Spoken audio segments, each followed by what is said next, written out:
She went undercover as a cleaning lady. In her own company, what she saw made her fire everyone the next morning. The air inside Baxter and Comey Real Estate carried the usual mix of fresh coffee, cologne, and the sharp tang of disinfectant used to keep the glass and steel office looking pristine. The firm was one of the most successful in Scottsdale, Arizona, known for handling multi-million-dollar properties and catering to high-end clients. Every detail from the marble reception desk to the leather chairs in the conference room screamed success. Denise Carter should have felt pride every time she stepped through the glass doors. This company was hers, built from the ground up, deal by deal, late night after late night, sacrifice after sacrifice. She had poured her entire life into it, breaking barriers, proving doubters wrong. But now she felt something else. Over the past 6 months, things had started slipping. The cracks were small at first: an agent quitting unexpectedly, a few clients walking away without explanation. But then came the complaints. At first she dismissed them. A misunderstanding here, an overreaction there. But as they piled up, a pattern emerged: agents behaving rudely, deals going sideways for no clear reason, clients expressing frustration over the company's so-called lack of professionalism. It didn't make sense, not in her company. Then came the tipping point: an old friend, someone who had trusted Baxter and Coney for years, reached out directly. The word still burned in her memory. Denise, I hate to say this, but your team, they're arrogant, unethical. They made me feel like I was just another check to cash. I had to go somewhere else. That call hit differently. This was personal. Now she could have done what most CEOs do: call an internal audit, hire a consultant, send HR to investigate. But Denise had learned early in life that numbers on a report didn't tell the whole truth. People behaved differently when they thought no one was watching. So she made a decision, a drastic one. That night when the last employees filed out, Denise didn't leave with them. Instead, she walked down to maintenance. The head janitor, an older woman named Lupe, raised an eyebrow. Carter. Denise gave her a tight smile. Not tonight. She pulled her hair back, wrapped a simple head scarf around her head, and slipped into the cleaning crew's break room. Within minutes, the power suit was gone, the designer heels replaced by worn out sneakers. Her crisp white blouse was now hidden under a loose janitorial uniform, baggy enough to swallow her frame. Denise looked at herself in the smudged mirror. No one would recognize her like this. She gripped the mop handle, testing its weight. It had been years since she'd done this kind of work, but muscle memory had a way of kicking in. Tonight, she wouldn't be Denise Carter, CO. She'd be just another cleaning lady. And she was about to find out the truth. The hallways of Baxter and Compo Real Estate looked different at night. The high-energy chatter, the fast clicks of expensive heels against polished floors, all of it faded after hours. What remained was the low hum of computers left on standby, the distant buzz of security cameras, and the faint sound of the cleaning crew working in the background. Denise Carter blended in effortlessly. She had swapped out power lunches for a mop bucket, corporate meetings for wiping down desks. No one paid her any mind. She was invisible at first. She focused on the work itself, the rhythmic swipes of the mop, the damp scent of industrial cleaning solution, the way dust clung to the edges of baseboards. No one ever noticed. It was almost meditative. Then the voices started. A group of agents gathered near the break room, their laughter sharp. Careless. Denise kept her head down as she wiped the nearby counters, listening. Can you believe that client today came in acting like he had money, but his watch was fake as hell? God, I hate these walk-ins. Waste of time. If you don't have at least 6 figures in your account, don't even breathe in my direction. Denise stilled her movements, gripping the rag in her hand. They weren't even whispering. Then something else. A man in a suit, Kyle Tanner, one of the top executives, stepped out of his office, Stretching his arms lazily, he didn't even glance at Denise as he walked past. Stopping near a junior employee, "You'll learn, kid," Kyle said, chuckling. "The trick is making them feel like they matter, while bleeding them dry." Classic real estate. You want to last here, don't waste time on people who won't make you money. The intern shifted uncomfortably. "I mean, some of these people are just trying to find homes," Kyle scoffed. "Yeah, and I'm trying to buy a new yacht. Guess which one matters more?" The group erupted in laughter. Denise kept her expression blank as she moved past them, pushing the mop toward the executive offices. But inside something was boiling, and then she heard something that nearly stopped her in her tracks. "You know what the problem is? They're letting too many unqualified hires in. You know what I mean?" Denise turned slightly, just enough to see Kyle smirking as he stirred his drink at the receptionist's desk. No one challenged him, no one told him to stop.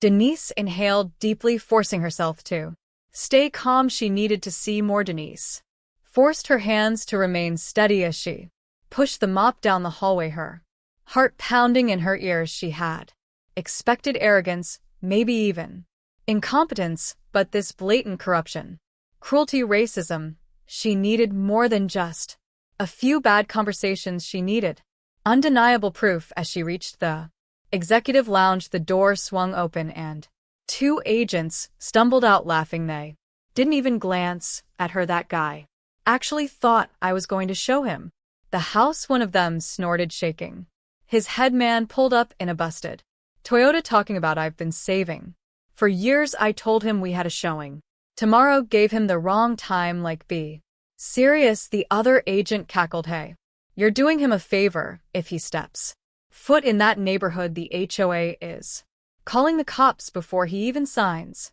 paperwork." Denise swallowed hard. These weren't just bad employees, these were predators. She continued cleaning, but this time her focus was razor sharp. She took mental notes, memorized names, faces, conversations, but the worst was yet to come. Through the glass of the main conference room, she spotted a few senior executives huddled together. Kyle Tanner was among them, along with two others, Nick Harris and Laura Whitmore. They had been with Baxter and Cummy for years, some of her highest earners. Kyle leaned back in his chair, tossing a folder onto the table. "Another deal closed, took an extra 20 grand for myself. Client didn't even notice. These people signed so many damn papers, they don't check a thing." Laura smirked, flipping through the contract.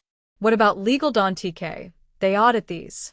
Nick waved a hand. "Please, accounting only flags things if we don't split it right. That's why we do small cuts on multiple deals instead of one big one." Denise felt a cold anger settle in her chest. They were stealing openly, confidently, because they thought no one was watching. But then something happened that sent a shiver down her spine. Kyle stood, stretching, and for the first time that night his eyes landed on her. She froze. For a split second she thought he recognized her, but then, "Oh," he muttered, rolling his eyes. "Who let the janitors in this section?" The others turned to look, their faces blank. "Disinterested." Nick snorted, "Like they even understand what we're talking about." Laura waved her hand dismissively. "She should be grateful.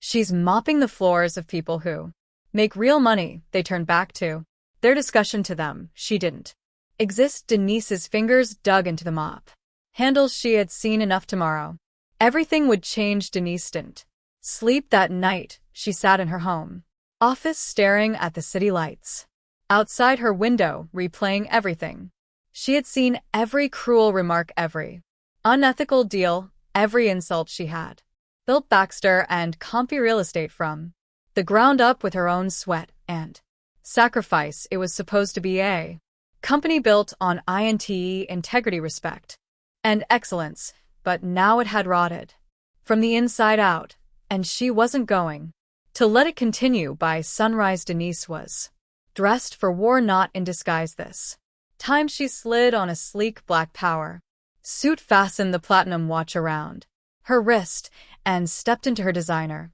heels. No more headscarves, no more Sneakers, she wasn't coming in as a cleaning lady today, she was coming in as the boss when she arrived at the office. Everything was business as usual. Employees milled around sipping overpriced coffee, chatting about weekend plans, completely unaware. Then the front doors swung open and Denise stepped inside. The click-clack of her heels against the polished floors was sharp, purposeful, and suddenly everyone noticed. Whispers rippled through the office. A few people stiffened, their eyes darting to one another. Kyle Tanner stood near the reception desk, chatting with Nick Harris. When he spotted her, his smug expression faltered for half a second. Before he recovered Denise, he greeted with a grin, straightening his tie. Didn't know you were stopping by this morning. Everything okay? She didn't answer, not yet. Instead, she strode past him, heading straight for the executive conference room. Employees exchanged glances as they followed, sensing something was off. When she reached the room, she turned slowly, scanning the faces around her, and then she dropped the bombshell. I was here last night, she said, her voice calm, level, but razor-sharp. Silence. I was here, she repeated, pacing the room, letting her words sink in. Not as your CEO, not as your boss, but as your cleaning lady. More whispers, a few nervous chuckles. Kyle let out a dry laugh, shaking his head. Wait, you're joking, right? Denise's eyes cut to him, and he immediately stopped laughing. She wasn't joking. She had heard everything, and she was done playing games. The room fell into a dead silence. Denise scanned their faces, shock, panic, a few pale expressions. They knew they had been caught. I was here, she repeated, slow, deliberate, letting each word settle like a stone in water. I watched, I listened, and what I saw, she exhaled sharply. Disgusting. Kyle Tanner shifted uncomfortably, but he forced a smirk. Denise, I think there's been some. She cut him off. No, Kyle, there's been no misunderstanding. Her voice didn't rise, it didn't have to. It carried the weight of authority, of finality. I watched my so-called top agents mock clients behind their backs, refuse to show homes based on a person's appearance, and openly steal